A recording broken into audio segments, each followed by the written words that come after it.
Wait వెళ్ళు. ఈ రోజుతో నీ చాప్టర్, చిన్ని చాప్టర్ క్లోజ్ రా. మేడం జ్యూస్ తీసుకోండి మేడం.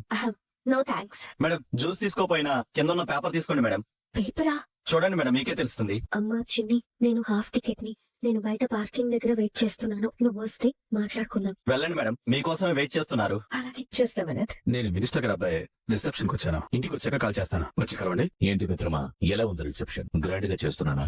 రిసెప్షన్ లో అడుగడుగునా ఆడంబరం కనబడుతోందా? ఆడంబరం కాదు, ఈ రాజకీయం కనపడుతుంది. అందుకే కదా రిసెప్షన్ కి ఇంతమంది రాజకీయ నాయకులు పిలిపించావు. నా కొడుకు పెళ్లి విషయంలో నువ్వు రాజకీయం చేసినప్పుడు నేను కూడా రాజకీయం చేయాలి కదా. చెయ్యాలి చెయ్యాలి. ఎన్ని రాజకీయాలు చేసి ఎంతమందిని తొక్కేసుంటే నువ్వు ఈ మినిస్టర్ స్థాయికి వచ్చుంటావు. రాజకీయం చేయడం నీకు చేత కాదు కాబట్టే ఇలాగే నువ్వు ఈ స్థాయిలో ఉండిపోయావు.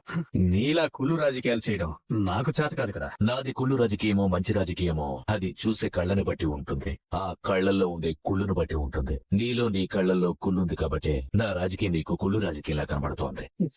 ఎవరిది ఎలాంటి రాజకీయమో ప్రజలకి ఇవాళ కాకపోయినా రేపైనా తెలుస్తుంది. తెలిసాక కుళ్ళు రాజకీయం చేసేవాళ్ళని కుళ్ళబడుస్తారు, అధపాతాళానికి తొక్కేస్తారు. ఆ విషయం గుర్తుపెట్టుకో. తొందరలో నేను నిన్ను అధపాతాళానికి తొక్కేస్తాన్రా, చూస్తుంటా. నమస్తే అండి, బాగున్నారా? అమ్మా చిన్ని, నేనమ్మా హాఫ్ టికెట్ ని. నువ్వేంటి ఇలా సడన్ గా వచ్చా? నువ్వే కదమ్మా రమ్మని ఫోన్ చేసి చెప్పావు. నేనెప్పుడు చెప్పాను? ఎప్పుడు చెప్పానంటావేంటమ్మా? పొద్దున్నే కదా ఫోన్ లో చెప్పావు. గొంతేంటమ్మా అలా ఉంది అంటే జలుబేసిందని కూడా చెప్పావు కదమ్మా. లేదు హాఫ్ టికెట్, నేను నీతో ఫోన్ మాట్లాడలేదు. నాకు జలుబు చేసిందని కూడా చెప్పలేదు. నువ్వే స్లిప్ పంపిస్తే నేను కలవడానికి బయటకు వచ్చాను. నేను స్లిప్ పంపించడం ఏంటమ్మా?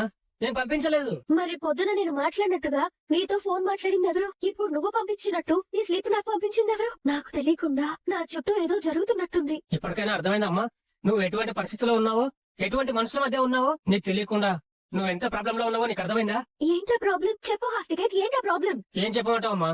అసలు నువ్వు మ్యాడీ బాబుతో స్నేహం చేయడమే నాకు ఇష్టం లేదు. అలాంటిది నువ్వు అతన్ని పెళ్లి చేసుకుని ఈ ఇంటి కోడలిగా వచ్చావు. నేను మాడీతో ఫ్రెండ్షిప్ చేయడం, నేను ఇంటి కోడలిగా రావడం నీకెందుకు ఇష్టం లేదు? అదంతా నీకు తర్వాత చెప్తానమ్మా, ఇప్పుడంత టైం లేదు. నువ్వు మటుకు ఈ ఇంట్లో చాలా జాగ్రత్తగా ఉండాలమ్మా. ప్రతి ఒక్కరితో చాలా చాలా జాగ్రత్తగా మాట్లాడాలి. ముఖ్యంగా ఆ దేవగాడితో చాలా చాలా చాలా చాలా జాగ్రత్తగా ఉండాలి. ఎందుకు హాఫ్ టికెట్ అలా భయపడుతున్నావు? నేను చిన్ని అన్న విషయం ఇంట్లో ఎవరికి తెలియదు కదా. తెలియకపోయినా కూడా నువ్వు ఆ దేవగాడితో చాలా చాలా జాగ్రత్తగా ఉండాలమ్మా.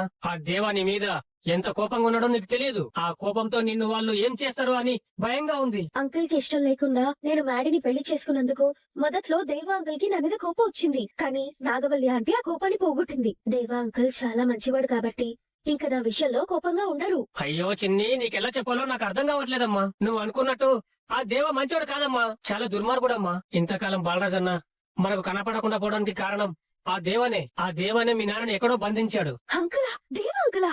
నాన్న ఎందుకు బంధిస్తాడు? అదంతా నాకు పూర్తిగా తెలియదమ్మా. ఆ వివరాలన్నీ బాలరాజన్న త్వరలో చెప్తాడు. ముందు ఆ దేవ మీ నాన్నని ఎక్కడ బంధించాడో తెలుసుకో అమ్మా. ఒరే దేవా సార్ అటు వస్తున్నారు. మీరు హాఫ్ టికెట్ మనుషుల్లాగా సార్ మీద అటాక్ చేసి నేను చెప్పినట్టుగా చేయండి, ఓకేనా? ఎవరు నువ్వు? డాడీని చంపడానికి ఎందుకు వచ్చావు? డాడీని చంపడానికి ఎందుకు వచ్చారు? ఎవరు నువ్వు? ఎవరు నువ్వు? చెప్పరా, ఎవరు నువ్వు? ఏంటి మీ డాడీని చెప్పడానికి వచ్చాడా వీడు? ఎవరా మిమ్మల్ని పంపించింది?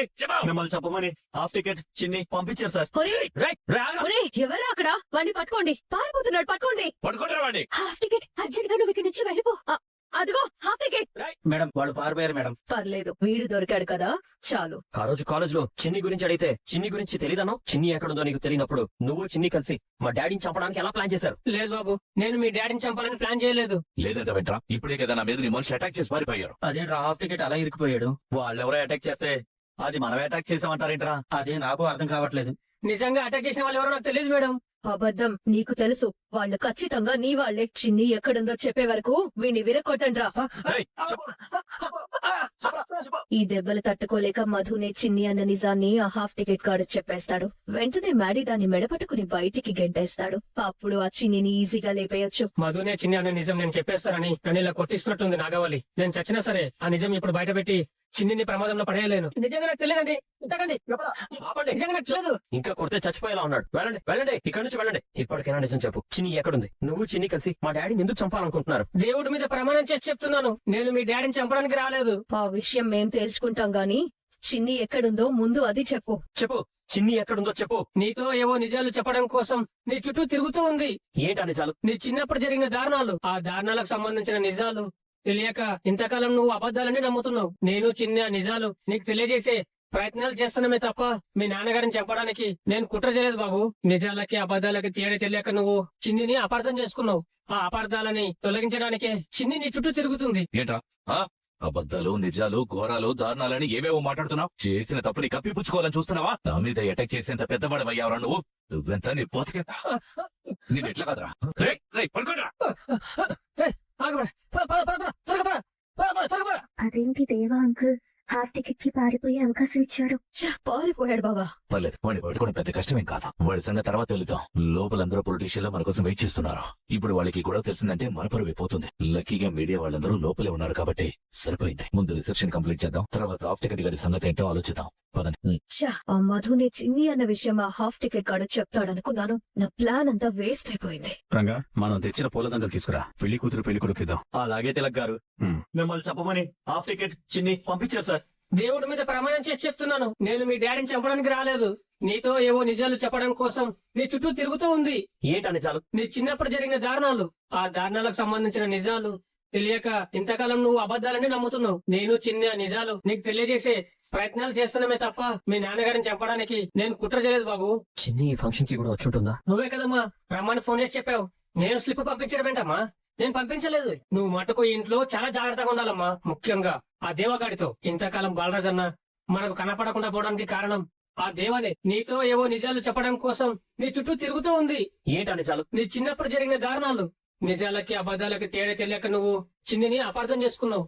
ఆ అపార్థాలని తొలగించడానికే చిన్ని నీ చుట్టూ తిరుగుతుంది. ఇదిగోండి తిలక్ గారు. ఇదిగోండమ్మా, ఈ దండలు మీ ఇద్దరు మార్చుకోండి. చిన్ని ఎక్కడుందో వీలైనంత తొందరగా తెలుసుకోవాలి.